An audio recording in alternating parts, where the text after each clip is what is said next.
पीठ में आपका बहुत बहुत स्वागत है दोस्तों। एडुटेरिया के बिहार समसामयिकी सीरीज को हम लोग देख रहे हैं। उसके आज तीसरे पार्ट को हम लोग देखने वाले हैं। तो चलिए हम लोग अपने क्लास पे चलते हैं।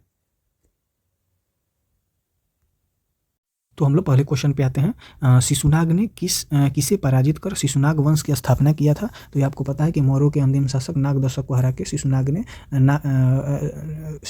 शिशुनाग वंश का स्थापना किया था। पाटलिपुत्र को मगध की अस्थायी राजधानी के रूप में किसने स्थापित किया था। तो वह काला अशोक था, जिसने इसको मगध को अस्थायी राजधानी घोषित कर दिया था।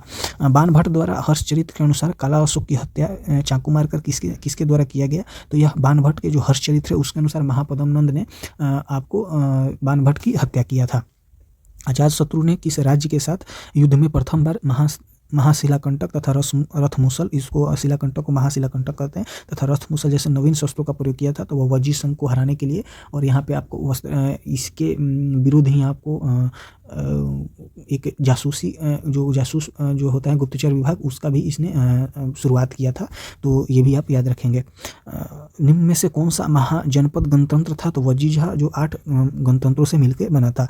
आदि मानव के निवास के आरंभिक साक्ष्य जो पूरा पाषाण काल का है वह मुंगेर एवं नालंदा डिस्ट्रिक्ट से आपको पढ़ चुके हैं। तो ये आपको गया डिस्ट्रिक्ट मुंगेर हो गया, नालंदा हो गया, इस क्षेत्र से आपको मिलेगा।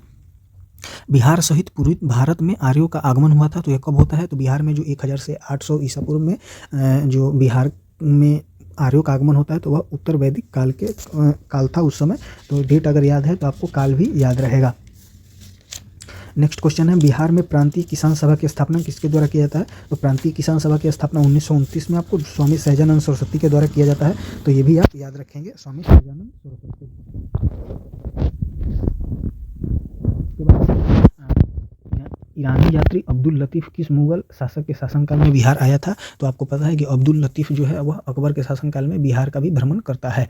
बिहार के किस उपनवाब को अफगानों ने हत्या कर दी थी। तो यह जैनुद्दीन हैबत जंग थे, जिसका अफगानों ने हत्या कर दिया था। तो याद रखेंगे कि जैनुल हैबत जंग जो थे, इनका हत्या अफगानों के द्वारा कर दिया जाता है। बिहार में सोरे व्यापार का एक अधिकार अंग्रेजों को किसने प्रदान किया था। तो मीर जाफर जो था उस समय बंगाल का जो नवाब था, तो उसने बिहार में सोरे का एक अधिकार दे दिया था अंग्रेजों को। बक्सर के युद्ध में अंग्रेजी की सेना का नेतृत्व किसके द्वारा किया गया। तो हेक्टर मुनरो के द्वारा इसका नेतृत्व किया गया था। 1857 के विद्रोह में कहाँ के पुलिस जमादार हसन अली खां को फांसी की सजा दे दी गई थी। तो एक तिरहुत के जो थे जमादार हसन अली खां, इनको आपको दे दिया गया था। तो ये भी आप याद रखेंगे कि इनका जो संबंध था वह तिरहुत क्षेत्र से था, और इनकी 1857 के विद्रोह के समय हसन अली खां जो थे इनको फांसी दे दिया जाता है। तो हसन अली खां का जो संबंध है 1857 की क्रांति के तिरहुत प्रमंडल के क्षेत्र से है। निम्न में से कौन सा व्यक्ति बिहार में होम रूल लीग से संबंधित नहीं है। तो यहाँ आपको याद रखना है कि होम रूल लीग से संबंधित नहीं है। इसमें तो आपको मजरूहुल हक इसके संस्थापक थे, राजेंद्र प्रसाद इससे संबंधित थे, और बाकी हुसैन खां का कोई संबंध नहीं है, राजकुमार शुक्ल का कोई संबंध नहीं है। तो यहाँ ऑप्शन ई हो जाएगा। अखिल भारतीय कांग्रेस का 37वां जो अधिवेशन है वो बिहार में कहाँ आयोजित किया गया। तो गया में किया गया, 1922 में किया गया था।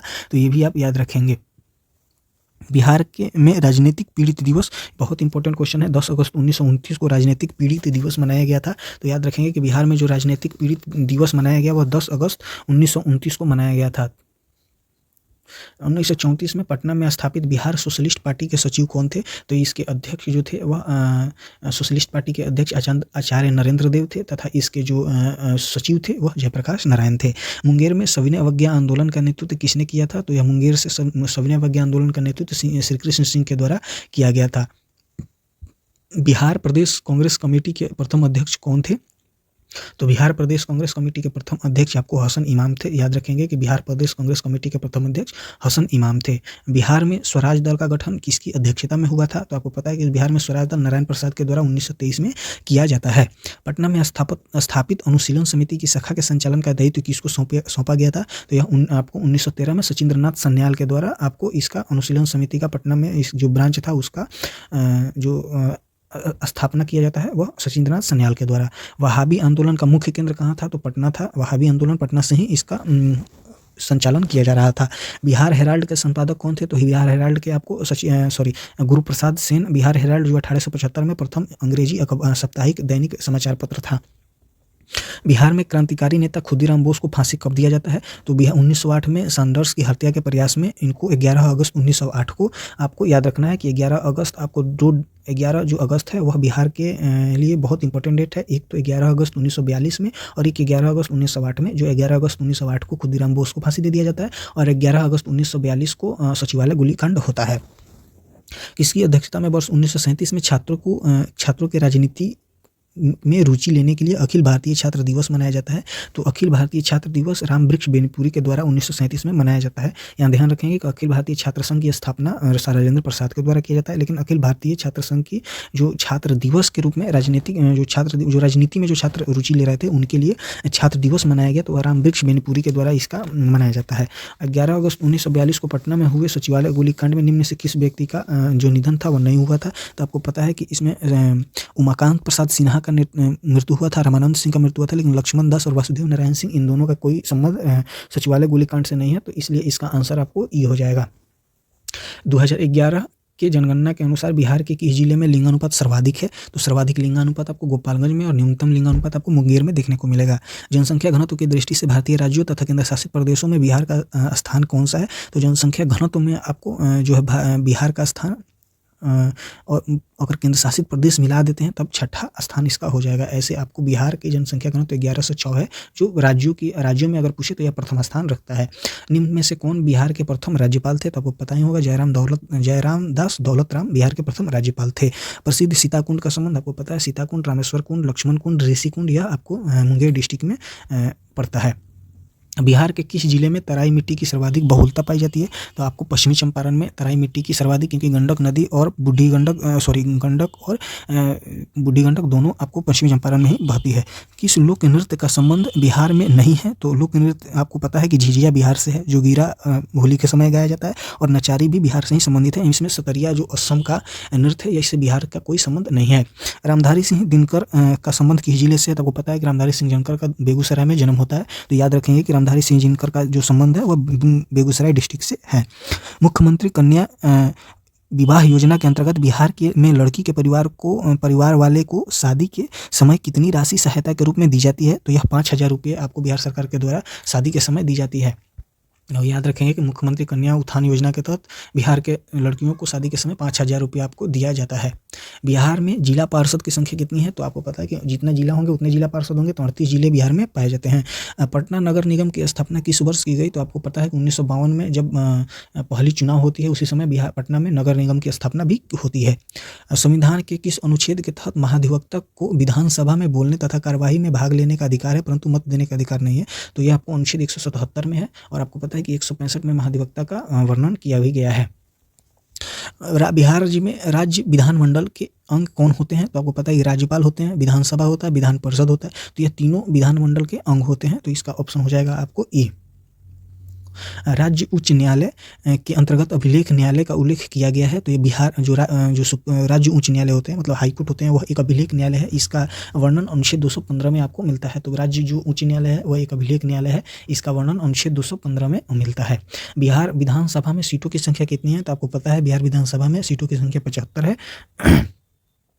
विधान परिषद है, और विधानसभा में तो आपको पता है कि 243 है, 40 आपको लोकसभा में है, और राज्यसभा का 16 सीटें हैं, तो ये भी आपको याद रखना है। बिहार में श्री कृष्ण सिंह के नेतृत्व में मंत्रिमंडल का गठन कब किया गया था? तो मंत्रिमंडल का गठन आपको 20 जुलाई 1937 को किया गया, जिसके मुख्यमंत्री आपको श्री कृष्ण सिंह और प्रधानमंत्री कौन है? तो इसके प्रीवियस क्वेश्चन में ही हम लोग पढ़े हैं, तो मोहम्मद यूनुस को प्रधानमंत्री के रूप में नियुक्त किया गया था। राज्यपाल को शपथ कौन दिलाता है? तो आपको पता है कि राज्यपाल को शपथ दिलाने का कार्य राज्य के मुख्य न्यायाधीश जो होते हैं हाई कोर्ट के, उनके द्वारा आपको शपथ दिलाया जाता है, परंतु राष्ट्रपति के द्वारा इनकी नियुक्ति की जाती है। ब्रह्मयोनी पहाड़ी बिहार के किस जिले में है? तो आपको पता है कि ब्रह्मयोनी पहाड़ी बिहार के गया जिले में इसको आपको पाया जाता है, ब्रह्मयोनी पहाड़ी। 2011 में प्रसिद्ध कलरव जो महोत्सव है वह कहाँ किया गया? तो ये आपको पता है कि कलरव महोत्सव नागनट्टी अभ्यारण्य में आपको इसका आयोजन किया गया था।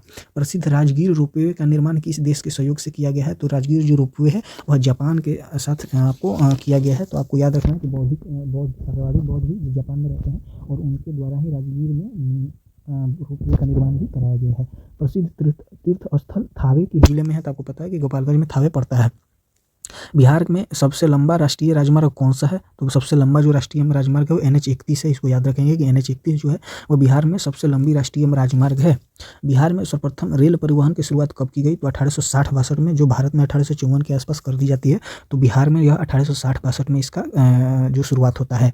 प्रधानमंत्री नरेंद्र मोदी द्वारा पटना मेट्रो प्रोजेक्ट का शिलान्यास कब किया गया? तो पटना मेट्रो का शिलान्यास आपको 17 फरवरी 2019 को, जो आप आज पटना में मेट्रो स्टेशन बनने का देखते होंगे कि बहुत सारा काम चालू है, तो पटना मेट्रो का जो शिलान्यास किया गया मोदी जी के द्वारा 17 फरवरी 2019 को किया गया। बिहार में कुल सीमावर्ती जिलों की संख्या कितनी है? तो बिहार में जो कुल सीमावर्ती जिले हैं वो 22 जिले हैं। तो याद रखेंगे कि बिहार में जो कुल सीमावर्ती जिलों की संख्या कितनी है, तो वह 8 जिले हैं, 22 जिले हैं, आपको पता होगा। ठीक है, थैंक यू सो मच दोस्तों। हम लोग नेक्स्ट वीडियो में मिलते हैं इसके 5वें पार्ट को लेकर के।